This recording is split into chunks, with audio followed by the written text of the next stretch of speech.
Welcome to this episode of the Affluent Entrepreneur Show. This one's a special one. It's especially curated and crafted just for you as part of my money mentorship series that I'm doing right now. A series of specific trainings choreographed just for you to help you move you along the path to financial freedom. And if you haven't been part of our live, exclusive, and private money mentoring coffee chats on Fridays, you need to be. So here's what I want you to do. Click the link, get on the list. I will send you the private link so it can be you, me, a small group of people in a Zoom room having conversations around money, around investing, around your financial future, and a different financial destiny. I'll see you there. What do you do when you have a brand new baby, a husband, and a financial world that is caving in? Well, in this episode, I'm talking to Brandi Mowles, and that's exactly what was going on. She was an entrepreneur. She was an accidental entrepreneur, but she found herself in a situation where the business was crumbling. Her financial world was crumbling. Her husband wasn't aware of it, and she's trying to figure out how to take care of her family. And she pulled herself through it. And it's an incredible, amazing story, not only inspirational, but instructional about the things that she did to deal with it, the steps she took, the tactics she used. So whether you're struggling financially or you're on a financial journey and you're not where you're at, or maybe you are where you're at, this one is pure gold. You need to listen to it. You need to understand some of the tactics that she's using. And no matter where you're at, to realize that you too can come through it the way Brandy has. So I'll see you in the episode. Enjoy.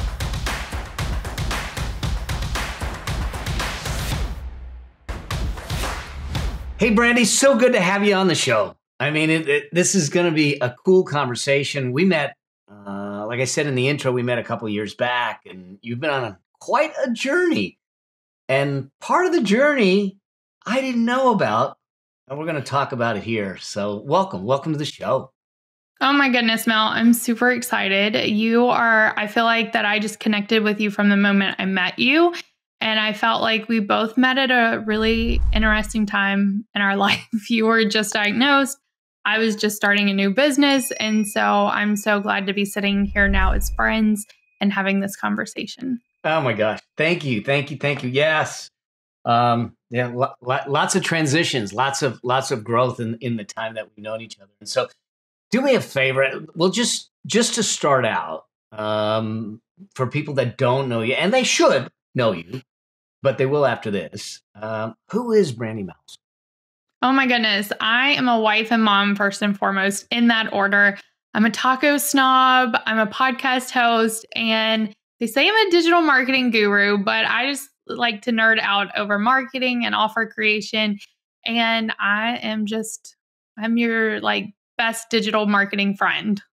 It's true. It's true. And for those of you just listening, Brandy and I happen to be in actually 2 masterminds together.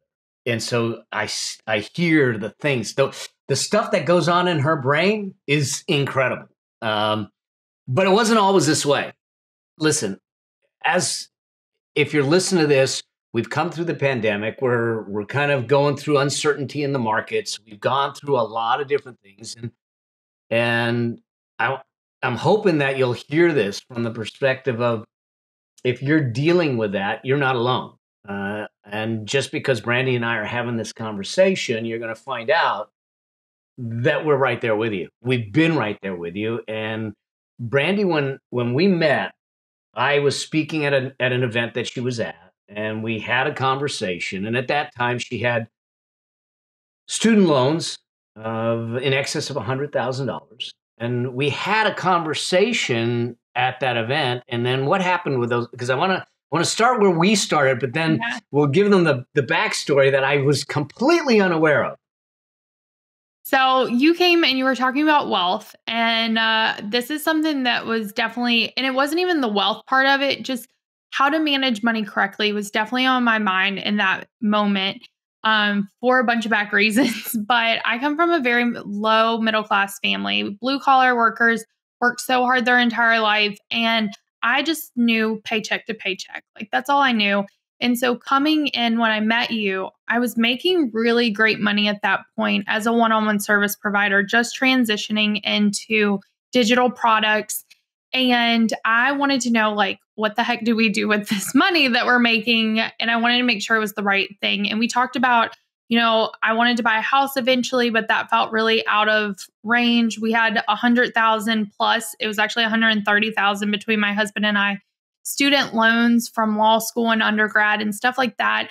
And I was like, what do I start with? Like, do I invest? What does that mean? Like, do we buy a house? Do we pay off student loans?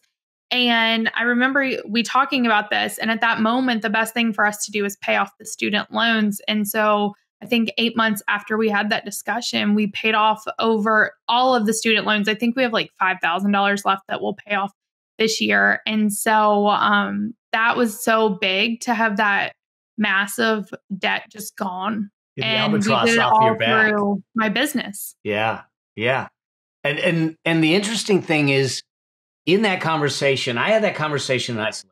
I had no idea the journey that you were on. I now understand even more so why money management was at top of mind, because and we were just talking before we started recording, is that 3 years prior to that, or 3 years ago, you had to actually file bankruptcy. You had a business that put you in debt, and you had to file bankruptcy. Tell me, as we walk through this, what got you there? What got you to the point where thinking bankruptcy is the solution? All the things that came out of it, because I think that the rebirth is an amazing thing. Yeah, for sure. And we don't know it in that moment. It feels really horrible in that moment. And so I was the first generation in my family to go to college. Like I said, very blue collar family. Went to college. And I actually started college at 17 just because of how my birthday falls. And so I signed some big loans when I was 17, thinking that was the only way. And so undergrad racked up about $35,000 in undergrad. And then I had a double major in international relations and history with a minor in African studies. Like, what the heck are you going to do with that? And so my options were go be a teacher or go to law school. And so law school sounded like a really great option to me. So I went to law school at the age of 20, signing massive loans, like nothing on undergrad loans, and went to law school, and then found myself in a really dark place. I was doing super well in school, top 10% of my class, but law school is like mentally really difficult. You're reading horrible things that happen to children and people, and my whole viewpoint on the world started to change. And then it got to the point where we had to do summer interns, and I needed a job, like a paying job, because that's always been since I was 14, I've worked. And because I went to Alabama, very much still is it's the boys' playground there. And so I was told that there was no way I was going to get a paid internship. She was very honest with me, and I couldn't afford to work for free. And so I went to an event, and it was like a direct sales network marketing event. And there was this woman sitting up there, and she was telling me about all this money she was making and how she didn't even have a high school education. And I was like, oh my God, if she can do this, you better believe I can figure out how to do this. And I had always been a bartender or server. I knew people, I knew how to sell. And so I was like, I'm going to do this. And very quickly, I was able to earn a free car and like all these, like they give you like diamond rings and stuff. And this was so out of my life, like what I was used to. And for the first time, I was making like amazing money. And so then I ended up leaving law school and took a lot of debt with me and pursued this for 8 years. And I moved very quickly to the top. And through that, I learned how not to manage a business very, very quickly. I'm not bashing network marketing or MLM, but there is a culture in a lot of them of not really discussing how to manage money, or that there will be, times where you're not making as much. And also how this one was set up, as I actually moved up the company, which was encouraged, my paychecks kept on getting smaller. And then also I had partnered with David's Bridal, and so lead generation and stuff like that. So I had so many expenses. I had a brick and mortar studio. And at this point, I was 22, 23 years old, all of a sudden had $10,000, $15,000 a month, but also really heavy expenses and not knowing how to manage a business, not knowing how to manage personal finance. And there wasn't a culture of communication on how to do anything like that. It was just make money, move up. Like, this is what you do.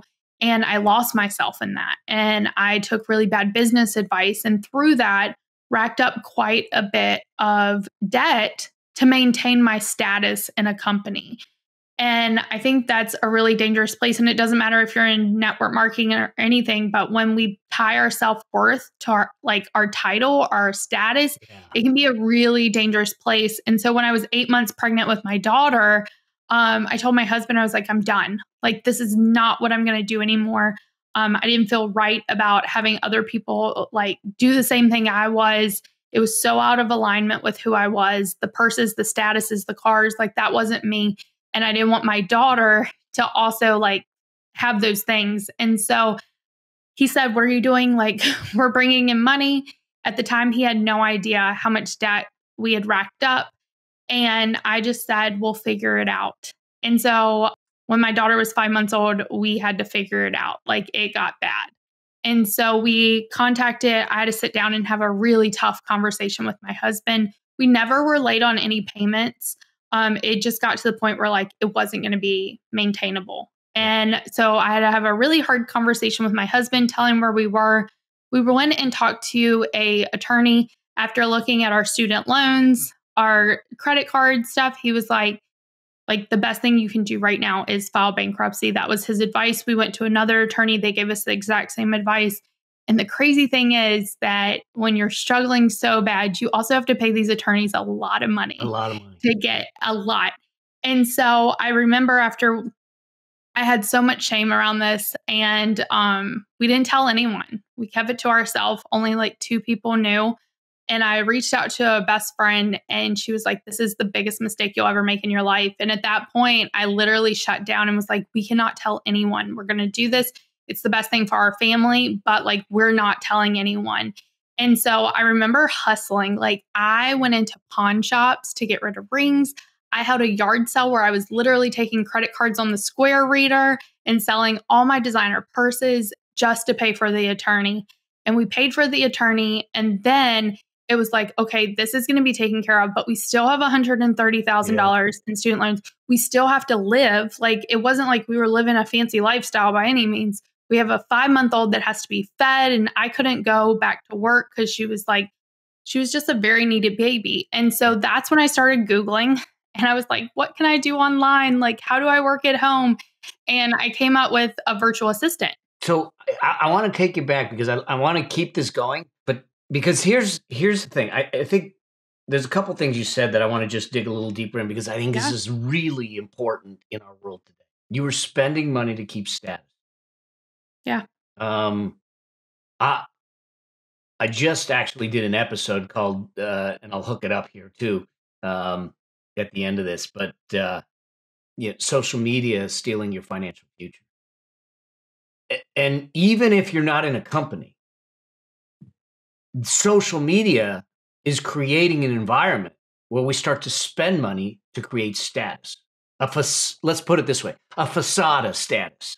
Yeah. And that's a slippery slope. That's the thing that really kind of got you, is that the emotions of that kept you in the game.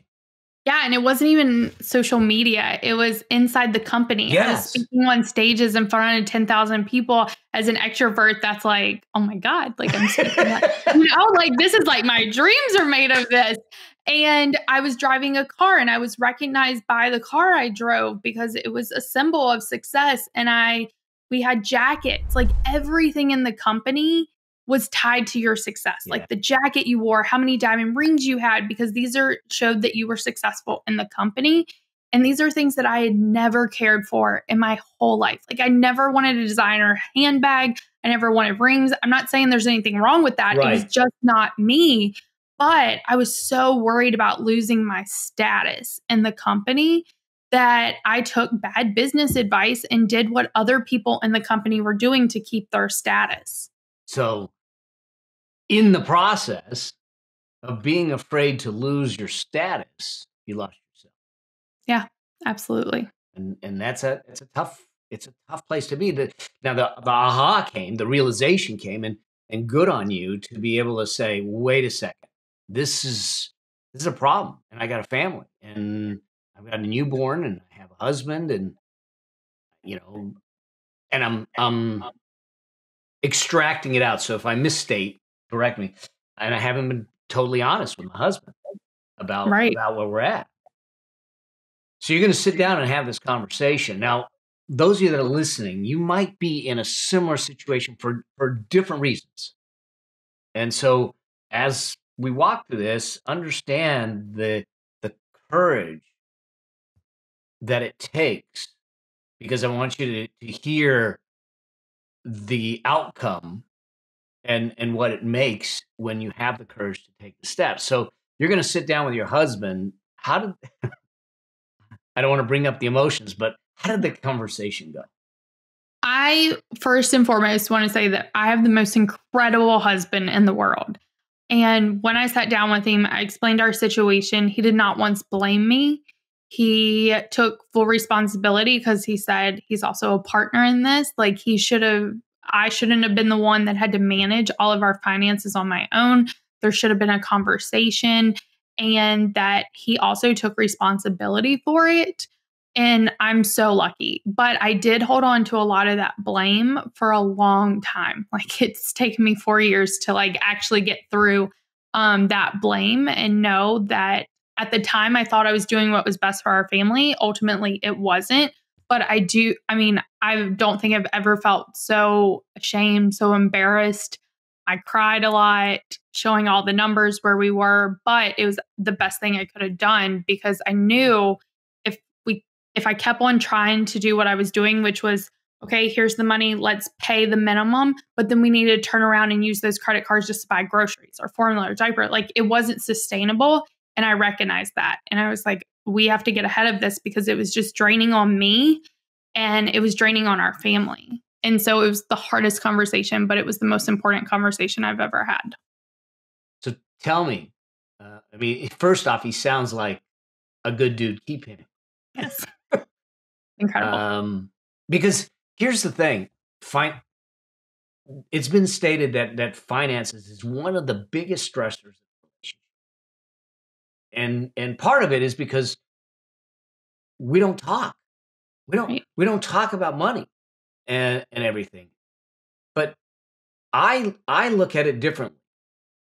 I believe that when you talk about money, you're talking about something bigger than money. You're talking about your vision, your family's vision, your life together. So having gone through that, how has it changed your relationship? Yeah. Now Austin's very aware of any money we spend. He's very aware of, he's not going to come and ask. We don't really ask before we buy. We don't have one of those rules, but we are respectful of each other. And so we'll come and be like, hey, this is where we're at financially. This is what I would like. What are your thoughts on it? And so we'll talk that through. We do have credit cards now. They're paid off every other week, but we do have those to build our credit and everything. And so both of us are fully aware what's on there, what was put on there, when it's paid off. So there's an open communication. He knows how much our expenses are a month, which also helps, because I think I still manage our money, but he knows what's coming out, what our expenses are, and what's came in, which makes it really, really helpful, because he's not asking for stuff because he doesn't know anymore. And I don't have to say no to something, it creates a really weird dynamic when you're saying, no, you can't get that. Yeah. When it's well, I'm not saying no, you can't get it just because I don't want you to get it. It's because we don't have the money. He would know that. So I think it's opened up our relationship. Now, is there still work to do? Yes, I still manage 99.9% of it, and he could definitely be more involved, but it's a work in progress. And I think just where I am in our business and stuff, I'm managing money every single month. It falls onto me because that's what I do. Do you find that it brought you closer? Yeah, I think it taught us that communication is super important. where, I mean, we got married when I was 23. I met him when I was 17. And so we I had didn't know to you were all like, high school sweethearts. well, he's in college. I was in high school. I had just graduated high school when we started dating. So we were college sweethearts, but we've been together for a long time and we had to grow up together. And so both of us come from very Southern roots where you don't talk about money and it's one person manages it and that's how it is. So we've had to learn a lot along the way. So it's definitely made us stronger in that sense. And it's creating a different dynamic for our daughter. Yes. She now grows up in a home where we talk about money openly. We discuss finances openly, even with her. And so hopefully we're changing generational expectations and communication about finances and money as well. I can't tell you how much I love hearing this because I'm a absolute believer that we need to have these conversations as a family, and it doesn't mean that you say to the kids, here's the bank accounts. Yeah. But when we give our children some skills, communication, financial skills, they're going to serve them the rest of their life. And yet we demonize money. And it's not the money that's the challenge. It's how we view it, it's how we use it, it's the tool, but yet we won't have the conversations around it. So you have the conversation, you decide, and look, I get it. I'm not a proponent that says bankruptcy is the way to go because I think sometimes we can use it when we don't need to because it seems easier in the moment. Bankruptcy comes with a whole lot of burden. It comes with a whole lot of, as much as you felt shame and guilt and all that before it, there was a whole new level with this. Absolutely. And so how did you navigate that to make sure that it didn't just spiral you down? Yeah. So I don't know. I just got in this like mindset that like I had to change our dynamic. My husband when we had our daughter, he took a pay cut for better benefits. And so he was doing the best he can. And so I was like, how can I contribute to our family? That was definitely like first and foremost, I think sometimes when your back's up against the wall, you just make stuff happen. And so I found this course on how to be a virtual assistant. And I had hired virtual assistants before and they sent out birthday postcards to my customers. And I was like, I do not want to do that. But one thing that I learned a lot from my business that was so incredible is I got so good at marketing. I was so good at sales. I was so good at text marketing. Like now text is popular. I was doing text 10 years ago and helping like companies fly me out to Utah to learn how to text market. And so email marketing, I had social media, like I knew how to do all of that. And so I came online and I started doing it for clients. And then I got into Facebook ads, found out I was really good at that and ran with that. And very quickly was able to scale my business to 6 figures and then added a digital program and did $1 million the very next year. And through all this, my number one focus the entire time was how do we stay as profitable as possible? Like that was always in my mind. Like we're doing this different. If it means that we have to slow down, that's fine. If it means I say no to some things, I was totally fine with that. How can we be profitable? And then how can we not go out and just spend all that money? Like I didn't want to live paycheck to paycheck. I wanted this money to make a difference in some way. And we've been able to donate to like a lot of money to charities that we would have never even been able to like think about donating before. And we've been able to buy our dream home and all these different things that came with that. But I'm so grateful for going through that experience. Now I can look back and be like, okay, I'm grateful for going through bankruptcy because it taught me how to run a business correctly. But I wish I would have learned it a different way. But because it was definitely hard and I've struggled for 4 years. I'm so grateful for the mastermind that we were in together because that mastermind was supposed to be for marketing, but for me, it was for healing. And I met incredible people that helped me heal through this that, I've never thought that I experienced trauma in my life. And there's different forms of trauma. Yeah. And I was able to heal from this and forgive myself and know that like, this is just a part of my story and it shouldn't be hidden because as long as I'm hiding it, I'm holding on to that shame. And so how can I turn this around to help other people? So this is beautiful because, um, and I get where you're coming from, where you're feeling. I mean, I felt the same thing with the Ponzi scheme. This guilt. Here's the thing, and maybe it helps those listening, but even you at some level.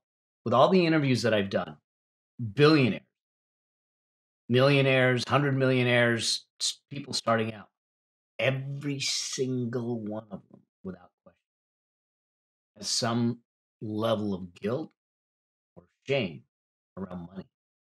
Yeah. And some because they have it, some because they had it and lost it, some because they don't have it, some because they did something wrong with it, all kinds of reasons for it. But it exists. I still deal with it at times. But now you're aware of it, you're more equipped. Right. And you've given it. We talked about a couple things, and I think that I want to hit on a few. You mentioned your run, so you went into a new business out of necessity because you needed formula, you needed to take care of the little one, and you needed to take care of the family, and out of necessity, you decide to get in business, and this business turned into, like you said, it's a 7-figure business today. You actually did this in a very short duration. Yeah. And so the recovery time wasn't too long, but the thing that I want people to make sure they understand is you said you have a huge focus now on being as profitable as possible. Yeah. And so there's a couple of questions that come up for me. One is, because I want people to hear it. What's your margins? Now, margins, Yeah. I mean, your profitability, because it's insanely good. Yeah. So it was at 87%. And then to hit million, I have a life coach as my bookkeeper and accountant. So like it really works. She was like, okay, Brandy, if you want to hit that next level, like you have to also be okay with still being profitable, but not at 80 some percent. Like that's not going to maintain. And so my goal is always to stay above 50%. So we're running at a 57% profit margin. And that feels so good to me. I mean, there's a whole lot of room for error there, but and especially if you're in the digital space, bricks and mortar, there's going to be some differences there because you have a different level of overhead. But what I'm hoping that they all take away is that when you were at the other company, and what I hear a lot of people get focused on is sales, sales, sales, sales, sales, revenue, revenue, revenue, revenue. And I've always said revenue is a vanity metric. It doesn't matter how much you are selling if it doesn't end up in the bottom line. And now you're profit focused first versus sales focused. Absolutely. And one of those things we've made decisions, like my bookkeeper said, what's your goal for this year? And I was like, let's just do 2 million and run at a 50% profit margin. I think it helped me also learn that I don't want a $10 million business. Mm-hmm. Like that doesn't hit my financial goals because I know that that's going to be more team. I'm not saying that at that level, you're not running at 50%, but to get there, probably not. And so for me, it was like, what's going to sustain, like what lifestyle do I want to live? How much money do we want to give to charity? And what does that look like in revenue? But more importantly, what's that profit margin? Yeah. Because to me, I much rather have a $2 million business running at 50% profit than a $10 million business running at 10% profit. Even if I take home more, like the stress, the lifestyle, all that it's not what I want. And I think that when you focus on profit, you can get really clear on like, what do you actually want in life? What do you want your lifestyle to look like? What do you want to have money to give back? What does that look like? And since focusing on profit, I don't say no to things. Like people think I'm always like, I don't like go on travel and all that kind of stuff. And my two biggest expenses in my business are education and travel. Those are my two biggest ones. Where most people it's team. That's not the case for me. We run a small, mighty team. But like, those are the two areas that light me up the most. I love being in masterminds. I love travel. I love education. And when I invest in those, my business grows. And so I don't say no to stuff. I just know if I invest in the right things, my business is going to grow because of it, and my profitability will stay the same. So it's really about being intentional. And Yeah. and what's beautiful about what you just said, it fits really well with the affluence blueprint, because when we walk through through the affluence blueprint, the first thing we do is define lifestyle. Too often we're chasing income, but if the income sacrifices our lifestyle because of the pace we're going at, our health, our relationships, or it doesn't get us the lifestyle, then we're on the wrong path. Yeah. And so I love hearing that, and you've come to this I'm going to say organically, but it was with stress. Yeah. Because I wasn't openly teaching this when you were going through this. Right. But I think that the important thing is then profits. Now, one of the elements that we talk about is you want to move profits to portfolio. We want to shift. And you made a comment before we started about one of the mistakes that you're seeing, and one of the mistakes that came out, I don't want to say bad. It is bad. It's bad business advice if you're not getting it, and that is the duty to keep the money. Yeah. Talk to me about that realization and how that came about, because this is the core premise of pretty much everything that we do, is that if we're not building a money machine outside of what we drive, it's a challenge. It's going to be a problem. Yeah. So one of the things that I was really frustrated with in direct sales, and I actually went to the company and expressed my frustration, was like, no one's teaching us how to manage the money. Like, what is good business sense? They would just say, you pay 50% for it, you sell it for 100%. But that doesn't include like your expenses and all that kind of stuff. And so I was really frustrated that that wasn't provided. And that frustration also led up to when I left. And so when I came into the online space, I guess I didn't know what to expect, honestly, but I saw a lot of people throwing out revenue numbers. And when I would ask questions like, oh, but what was your profitability? Or how much did you spend on ads? Like that, those numbers were hush hush. No one wants to talk about that. And I was starting to be like, okay, also, is this cash collected? Like I was asking all these questions because I was curious. And just so you know, that warms an accountant's heart. Yeah. And so like people were very like kind of sketchy about giving me these numbers. And so on our road to 1 million, and before we hit 1 million, I had done 250,000 the year before. And that was when we were running at over 80% profitability, because it was mostly one-on-one services, no crazy overhead, ad spend, stuff like that. Then I came out January of 2020 and said, I'm going to have $1 million year, and I'm going to take y'all with me behind the scenes. So on the podcast, we literally have a whole year of me going through my income reports where I talk about the difference between revenue and generated and cash collected and my profitability and where that was going and how much I was paying myself. And I was very transparent through that whole year of just showing that, because one of the things that I believe is educators online that teach people how to make money, we also have a duty to teach them how to keep the money. Now, I'm not an expert at money management.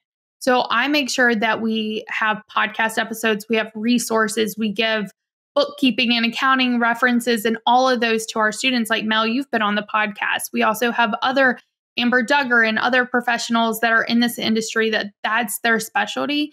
And we're always highlighting their episodes. And I'm always super transparent about my numbers, because I think that helps other people know what's realistic for them.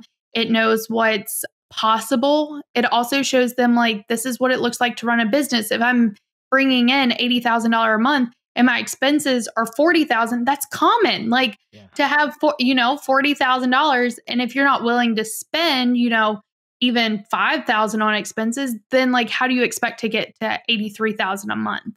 And so I think that sharing those numbers more openly helps. And one thing I will say though, is I had to take a step back from the income reports, because as I was healing from this, I realized like it wasn't always good for me to be sharing these numbers when we were also buying a house, and it just created a lot of anxiety. And like, what if we have one lower month? And so I always told my listeners, like, when it stopped serving them and it stopped serving me in a healthy way, we wouldn't. So for 13 months, it served so many people. People love those. But now it doesn't really help me mentally to be sharing all of those numbers every single month. Now, if people ask, I'm so open about it. But I think that also knowing when you've been through something like this, or there's sometimes like, I don't have to share my numbers if I don't want to. Like, that's up to me as a business owner. And so how can we be transparent, but also know there's boundaries? Like, I'm still working through money management and shame and things like that, and giving people grace for when they do share numbers, also giving them grace when like they just don't want to and they don't have to.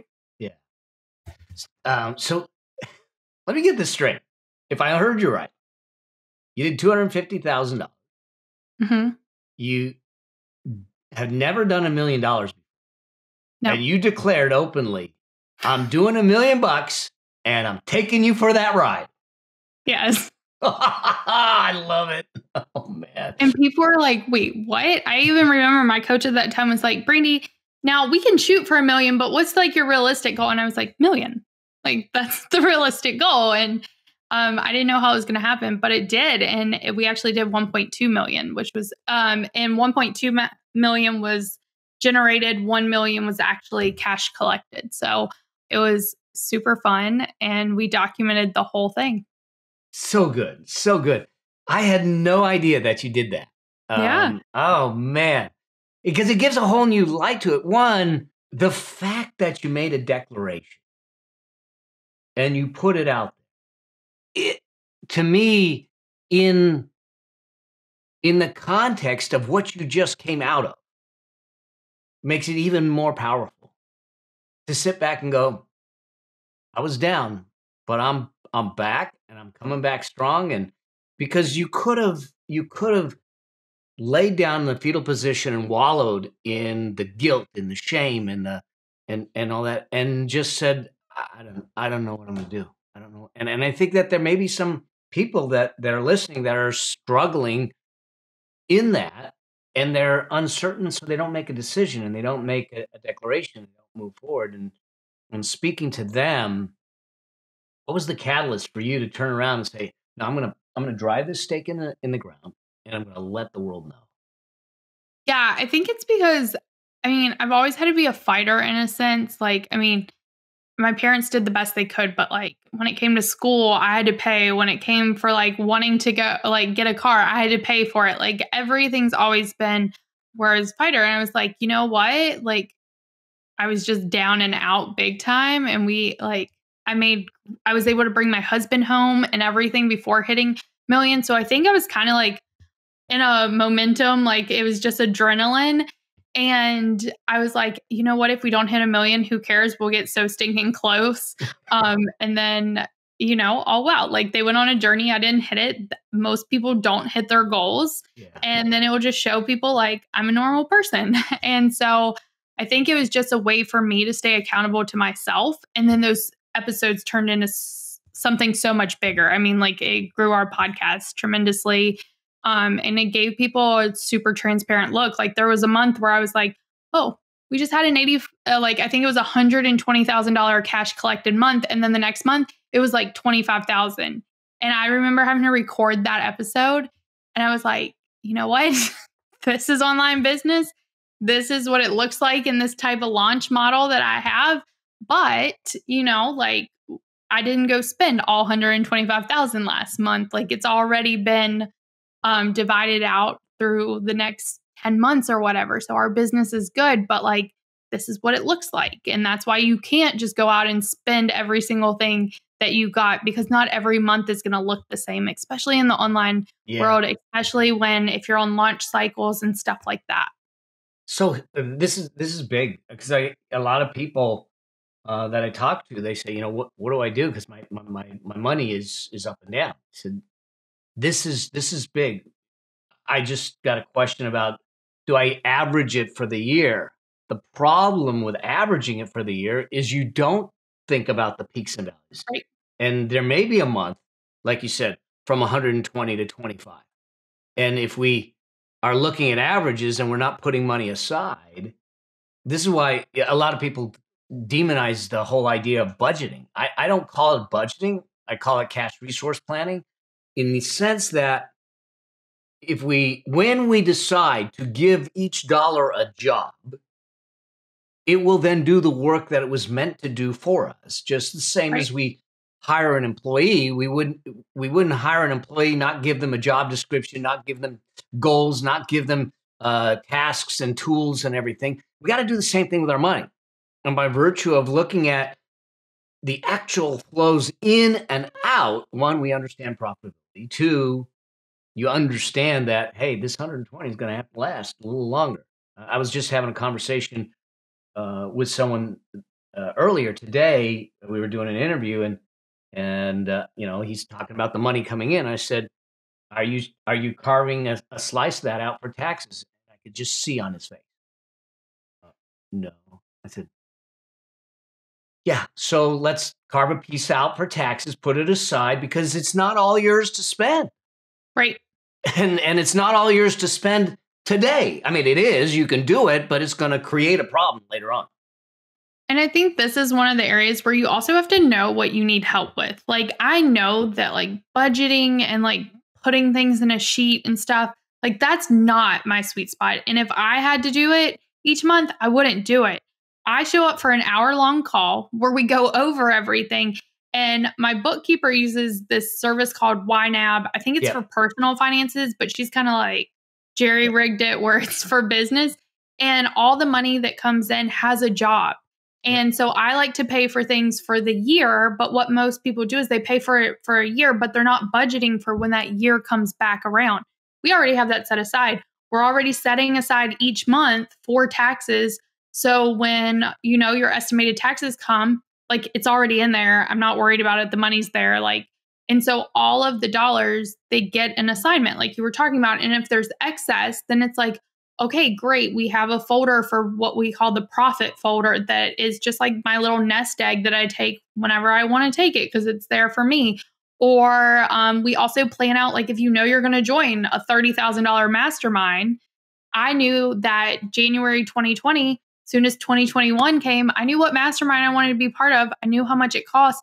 And we saved that whole year for it. So when it came, I could just pay the $30,000 in full. And it was like, great, here you go. That money's already been set aside for it. So with using that, like every dollar has an assignment. And if it doesn't, it goes into my little nest egg that I get. Oh, man. The level of peace that comes from that. Yeah. Like knowing that my business, if we don't bring in $1 for the next 8 months, my business still runs. Everyone gets paid. I still get my salary. Like everything's taken care of. Is like, oh my gosh, the amount of like stress that removes, especially this past year when we were buying a house, like it was just like everything's taken care of. Like, I mean, the chances of nothing happening for 8 months is so rare, but if it did, like we're good. So I mean, just contrast that with the emotions, the stress, and the feelings you had back when 3-4 years ago.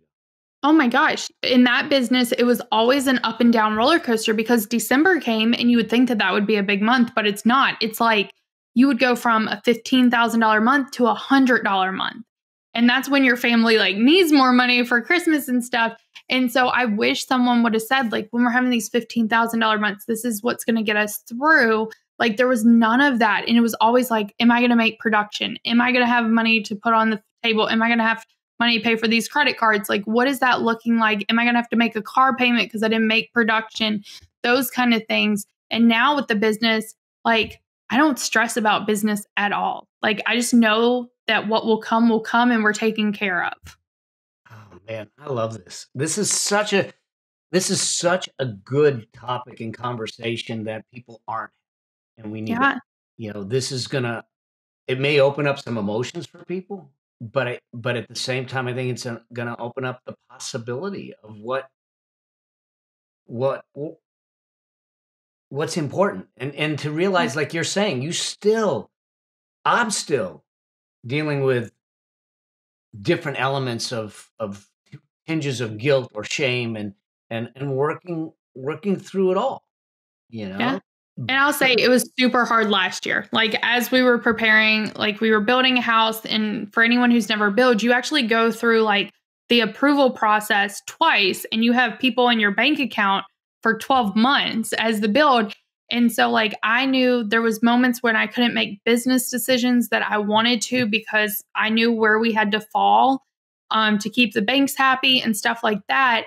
And I was also like that moment, like signing the contract for us to start building the house is when all these emotions flooded in because it's the biggest investment you'll make in your life. I felt like all the pressure was on me because I am Breadwinner. my husband's a full-time stay-at-home dad. And so going through that, I think like accelerated my healing process because I had to heal in order. And there was moments in my business where I was like, I just want to throw it all out. But it wasn't because of my business. It was because of the stress of like, this is a lot of money. And what does that look like? But also it set us up. One thing is we went and when we talked to the lenders and stuff like that, it's a whole different ball game when you've filed bankruptcy, especially before the 4-year window. So we had to go through an FHA loan, which you're only allotted X amount. So we put down a ton. But it was so crazy because our lender told us if we hadn't had bankruptcy, we would have been approved for a $2.5 million home. And I looked at my husband and I was like, thank God for the bankruptcy. Because it would have been really hard. We live in Florida. 2.5 would have got us on the water, like open water. And we would have had a massive mortgage and we would have been house poor. Like just honest, like we would have been house poor. And I looked at my husband, I was like, oh my God, thank God for the bankruptcy because there's a gift in it after all. It's keeping us in check. So, but also what's so amazing about it is because we were only allotted X amount from the federal government for funding, we put down like a massive chunk. I think it's like 40% down. So our mortgage payment is so low, which gives us so much freedom to experience life, travel, all that kind of stuff. And still like it's lower than what we were paying in rent. And as soon as we moved in, we have $250,000 in equity in our house just because of how the mortgage went and everything and how crazy Florida is right now. But I was just like, there's moments where I had to heal, but then there's moments where I'm like, thank God for bankruptcy just because it keeps you in check. So cool. So if we bring this to where you are today, no more student loan debt. No, paid off. Credit cards paid every month. Cash in the bank to take care of things if, God forbid, something happens for 8 months or so. And that's for the business. That's just the business. That's just the business. That's just the business. And then we have quite a healthy nest egg. I've gotten this. I'm still working on stuff. Like now I hoard money, which this is why I You went the other way. Yeah. My accountant was like, Brandy, you cannot keep all this money in your bank account. She's actually the one who was like, you need to just take this and pay off your student loans. And I was like, okay, I was saving it for it, but I didn't know. And she was like, no, take it, pay it off right now. And that's when we did it. But I've now like, I'm working through like, you don't need to hoard money, Brandy. Here's how much we set aside for emergencies and all that kind of stuff. And then also like the business has its own where we're good for 8 months with the business. And then my family, we're good for a year. And so it's so much peace of mind with that. And that's why I call it a peace of mind fund. And it's exactly what, like I tell people, you're going to want to have something in the business for contingency. You're going to have something personal. And then they turn around and say, well, what happens when I start buying properties? You want that for that too. It's a separate entity in itself in the sense of if what happens if it goes vacant or it gets like, I had a rental property where, holy moly, I had no idea that people lived this way. Like when we went in, it was so trashed that it was so bad that we were able to declare that it was damaged as vandalism. Oh, wow. It was that bad. It wasn't like wear and tear. I mean, it was vandalized. And so we see this when we watch those shows on HGTV and they flip the houses in California and we're like, oh my gosh, how would something get this bad? It was that bad. I mean, so here's this house that had to get redone, but the mortgage still had to get paid. We weren't getting rent. And so if you don't have those peace of mind funds, and I know, especially today, as we're in an inflationary time, people say, "Oh, cash is trash. You shouldn't be doing it." You're right. Excess cash is a challenge, but we need liquidity in these times. We need liquidity if we happen to go into a recession. We need liquidity to take advantage of opportunities. We need liquidity for the peace of mind in our health. And I'm willing to give up the possible loss of purchasing power so I don't take an actual loss if things hit. Right. And I think that's you're doing it. You're doing it right. I mean, I'm loving everything that I hear, Brandy. I mean, this is incredible. So as we start to close out, you're an entrepreneur. As you said, you're a wife and a mom first. You're an entrepreneur. You're balancing those roles. You're balancing the financial roles. You're balancing taking care of team. And there's probably other people listening that have similar roles. They may not be in the same financial position. They might be struggling. They might be back to where you were 3 years ago and everything. What would you tell them? Yeah, I would just say whatever your situation now doesn't mean that's the situation you're going to be in 6 months from now, 12 months from now, 3 years from now. And it's so hard to see that when you're in it and you're in that moment and it feels like you've hit rock bottom or like you're just not going to be able to climb out of it. And I would just say, like, you will. Like, you just have to, there's going to be changes that you have to make. You have to ask for help. I think that's one of the biggest things, especially as women. We are so bad at asking for help because we take on this nurturing role that we have to be the ones that take care of everyone. And sometimes you just need someone to take care of you. And so through this whole process, I think one of the things I've got really good at is asking for help when I need it, especially when it comes to finances, money, like all of that. So like, if you're in that spot, start asking for help and take little steps at improving. But like, just because you're in a certain situation right now does not mean that's your future by any means. So good. So good. Man, Brandy, how, name of the podcast for everyone? Serve, Scale, Soar. So Serve, Scale, Soar. We drop episodes every Tuesday. This is for service providers and course creators. I nerd out over marketing and just how to run your business. It's an amazing show. I've been on it. So this is the #1 podcast episode on it.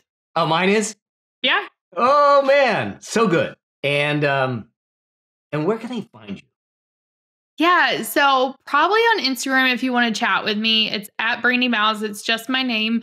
I don't post a ton, but I am always in the DMs. You will get me, not my team or anything. Like, I love connecting with people. I'm a connector. I'm an extrovert. I'm super friendly. So message me on there. That is the best way. And then, of course, our website's brandimowles.com. And we have some cool trainings over there for you as well. Cool. I'll make sure that we hook all of it up. Perfect. In the show notes and in the description and all that stuff. So, Brandy, I learned more. I had no idea when we had those conversations where you were at, where you were coming from. And I like even the whole thing with the house. You talked to me about the house and everything. Had no idea that was going on. No one did. So I wasn't just hiding it from you. Like 5 people knew. So. Oh my God. So good. So proud of you. So excited for what this means, not just for you and your husband, but for your little girl. Yeah. You know, it's going to be a totally different life because of how you chose to step up, show up, and take the battle on, and say, I've got this, and I'm going to conquer it, and you did, you have, you are, and you continue will. So, and well, thank you so much. You know, if there's anything I can do for you, man, hit me up. I'm here for you. Thank you so much. And thank you, everyone, for listening. Did you know that there are 9 accelerators that can put your wealth creation in overdrive? Go figure. That becoming wealthy doesn't just happen. But here's the thing. There is a blueprint. that I can actually give you towards financial liberation and the freedom you deserve. So here's what I want you to do. I want you to register for my upcoming free 3-part live training experience where we start to build real, sustainable affluence. This is going to be all about the priorities, the processes, and the principles you need to build financial freedom, and it's free. Click the link. You'll be the first on the list to get notified when this thing goes live.